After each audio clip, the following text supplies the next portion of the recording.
Who do you think is the richest football player in the world? Messi? Ronaldo? Mbappe? Neymar? No, no, and again, no. No! Meet Faiq Balk. What? The 24-year-old midfielder of the little-known Thai club Chonburi FC. What the fuck is this piece of sh**? Maybe some of you have heard of this guy and even seen some of his skills.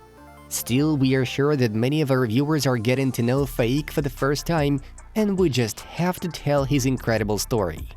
At some points of his career, he has been representing Arsenal, Chelsea, and Leicester City and was predicted to have a superb career. But he's currently performing at a no-name team. How did it happen that the world's richest footballer plays in Thailand? Make yourself comfortable because we're about to begin. Folks, support this video by giving us a like so that as many football fans as possible can check it out, because the life story of Faiq Balk is actually quite impressive to tell. And of course, subscribe to Inside Football. Things are gonna get even more interesting. As usual, write in the comments below from which city and country you're watching us, and without further ado, let's begin. Faiq Balk was born in 1998 in Los Angeles, and after some time he was sent to England for studying. There he lived under the tutelage of Dennis Wallace, the father of his maternal cousin Ukasha Wallace. Faiq and Ukasha have successfully passed the trial for the AFC Newbury Football School. When local coach Paul Morgan was filing out the registration papers, he saw that the young player's home address was listed as Hollington House, the prestigious, lavishly converted former hotel in the village of Walton Hill. That's how Morgan found out that his two new signings will not be ordinary boys, but in fact, royalty. The father who sent Faiq to study in England turned out to be Faiq Balk, a prince of Brunei, a state in Southeast Asia on the northwestern coast of the island of Kalimantan. According to the form of government, Brunei is an absolute theocratic monarchy, undisputed and unlimited power in the former colony of the British Empire held by Sultan Hassan al-Bolkiah, Faiq's uncle. Brunei is rich in oil and gas, for which it's been nicknamed the Islamic Disneyland. Faiq's father has 17 more children from 5 different wives.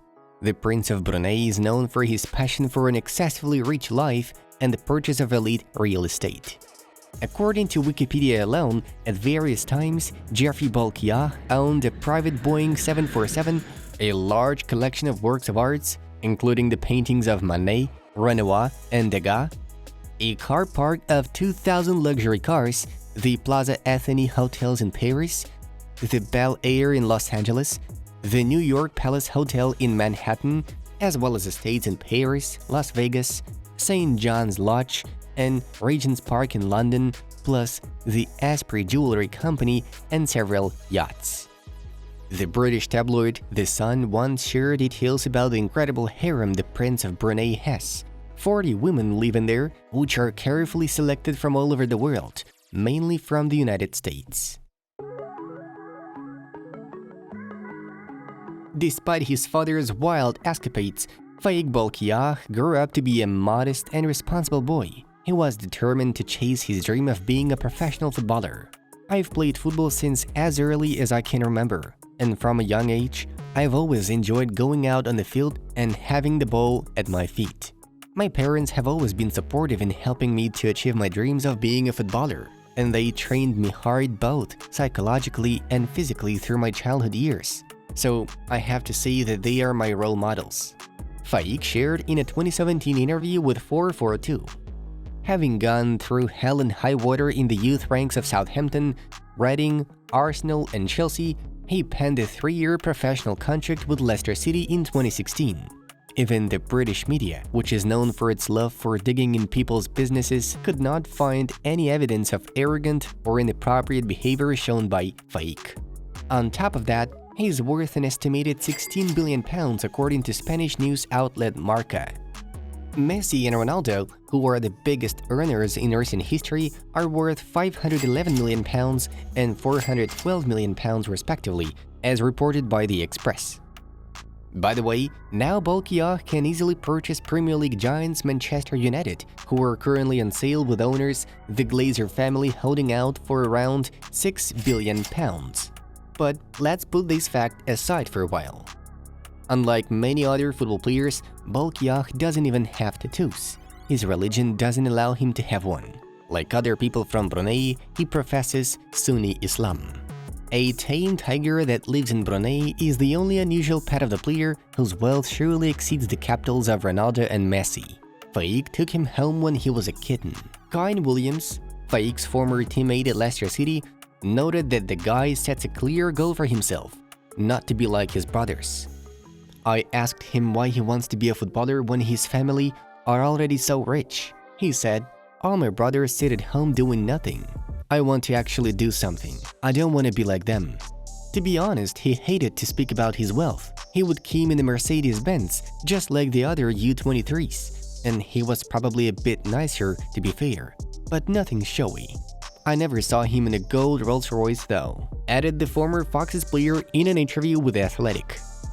The title of the world's richest football player and the player's persona drew excessive attention of others, putting enormous moral pressure on his achievements. Faiq isn't the richest player in the world. That's nonsense and really unhelpful to him to be called that. He's just a young boy trying to make a career in football. We just want him to be shown for what he is, not some silly headline that's only going to distract from his development, insisted one of Faiq's representatives to Bleacher Report. There was some real excitement and interest when he came here, a Leicester City insider noted. There was buzz among the press and supporters, partly because of who he is. Within the club though, there was an impulse to play it down. It's not something that was played up. Balk failed to become a regular in Leicester's first team, and when his contract with the Foxes came to an end, he joined Maritimo, where he also struggled to find his place. Our hero calls that period of his career his worst mistake ever made. Earlier in the year, he told the main stand, "Maritimo said to me, 'You'll come here, you'll play.' So I said, I just want to be here for a year. The main thing for me is I want to play. Obviously that didn't happen. I definitely regret moving there. I feel like there was a lot of politics to do with it as well, why Maritimo wanted me. I didn't feel like they were being completely honest. It definitely made me stronger. It definitely made me work harder and keep my head down. That didn't change for sure, but I definitely made the right decision to leave. I had another 2 years left on my contract there. They changed presidents at the time. I went there and they understood my situation. It wouldn't have done me or the club any good for me to be there longer," Faiq revealed. This period was really not the best for the lad. Only 1 appearances for the whole season, 45 minutes on the pitch.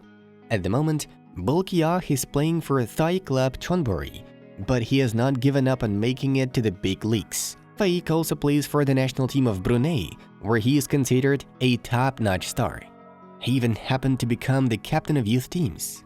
How cool is Faiq Balk in football matters? Well, he definitely has talent in him, and luckily, it slowly emerges at FC Chonburi. In the last 2 seasons, he made 29 appearances, netted 2 goals, and delivered 4 assists. For the first time in his career, he has become an absolute starter, and if you look closer at his skills, you may notice his importance as one of the team's brightest players and one of its leaders. The same can be said about Faiq's international duties. Sometimes Balk works real-life miracles. He has everything: speed, dribbling, technique, excellent passes and crosses, and a good shot. The only problem is that if there were not for too loud public fame, maybe taking into account a huge potential, he would have been able to become the best version of himself. No wonder Faiq dreams of returning to Europe and works non-stop to prove to himself that he can do anything and not to be the same slacker as his brothers. So far, it's difficult to call Balk's career a successful one, but one cannot help but admire his perseverance. He could have swum in golden pools and lived no worse than the Egyptian pharaohs, but he chose a much more difficult and winding path. Therefore, this fact alone taken from Balk's biography inspires respect. Guys, What do you think of the life path the world's richest football player is experiencing? Impressive? Share your thoughts about Faiq. Do you believe that he will be able to prove himself in the top European championships? Write your thoughts in the comments. Be sure to press the like button right after watching this video with interest. And don't forget to subscribe to our channel as we watch football from a different angle. It was Inside Football. Have a nice one, and see you in a bit.